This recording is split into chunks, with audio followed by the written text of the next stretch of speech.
Few know the importance of Lithuania and the Lithuanians.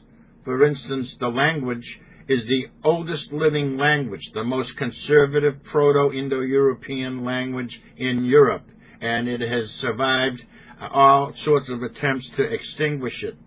And the reason I say that, living language, is because a living language evolves, keeps changing until its present form. So Lithuanian is as modern as it is old. Many languages have died. You may be familiar with classical languages that morphed into various stages, and the final stage would be the modern language of today. But these languages had predecessors that died off, where Lithuanian continued on over time.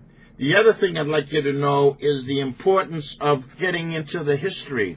Few people really know Lithuanian history and the importance of Lithuanian history, especially for those that have studied Western civilization. Lithuania and Lithuanians were not mentioned in Western civilization in schools that were teaching the course. The thing is that others assumed Lithuanian history.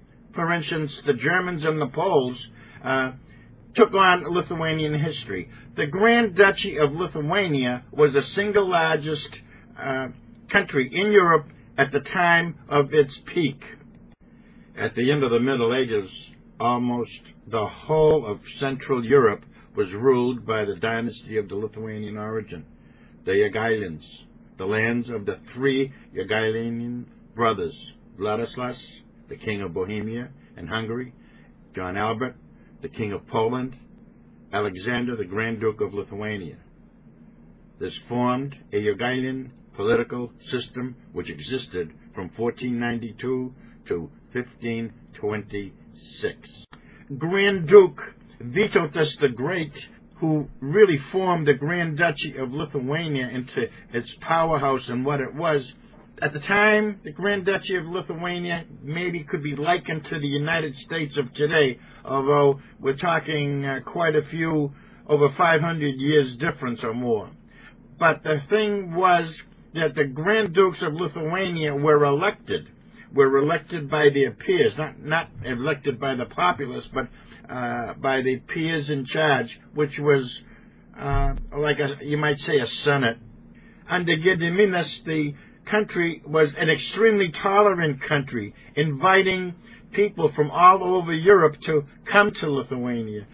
People that were being abused and mistreated, and where there was a lack of tolerance. Lithuania was a very tolerant country and was justly ruled. The people that lived in Lithuania were not treated as slaves. They were treated as people residing in Lithuania, not necessarily Lithuanians, but they were welcome and they were given good treatment.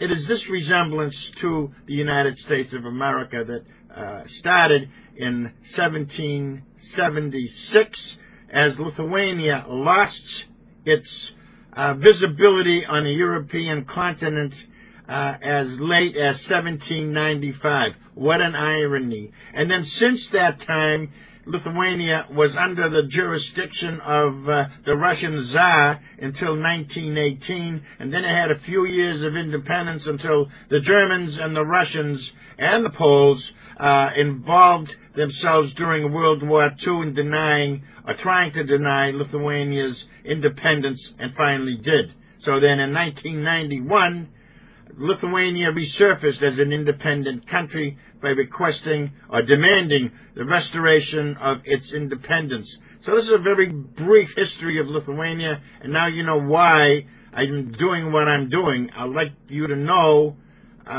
what is out there and why Lithuania, and the importance of Lithuania, its culture, and the Lithuanian language. It impacts you on a daily basis, whether you know it or not. What a wonderful basketball team.